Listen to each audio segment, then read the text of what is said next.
म त एमाले हुँ एमाले म त एमाले हुँ म त हामी घन्टी के को घन्टी बिर्ता भत्ता कसले दियो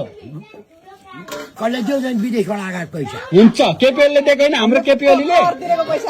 हाम्रो केपिएलले दिएको होइन अब बन्द गरिदेला फेरि चुपचाप एमाले भोट दिनु गरे पनि केही पनि नापिँदैन गरे पनि गरोस् त्यो भत्ता लाउँदा पनि मैले चलाएकै हो पैसा खाएकै हो अझै पनि गर्छु त्यस्तो बुढाबुढीलाई पाल्ने भत्ता दिने भनेको एमाले हो क्या बा होइन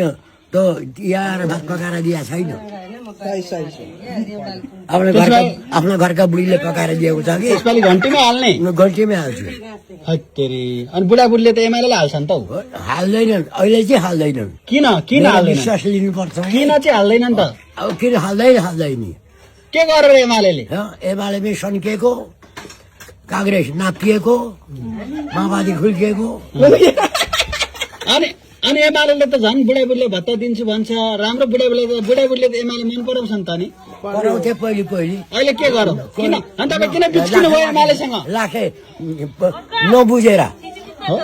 पहिले नबुझेर केपिओलीलाई त राम्रो मान्छन् त नि तपाईँ त बर्बाद गर्नुहुन्छ कि केपिओलीलाई जिताउँ भनेको हामीले त कसले जित्छ त नि अब के घन्टीलाई बालेनलाई हाल्ने बालेन शाहलाई जिताउने सबैलाई हो सबैले दियो भने जिताउने नि म चाहिँ त्यसैलाई दिन्छु तपाईँ त्यसलाई नि दिने म त बिहान बेलुका बालन शाहलाई नै दिनु पर्ने के छ बा कारण हजुर के छ कारण बालन शाहलाई नै दिने त्यसैलाई होइन के बुझेकै छैन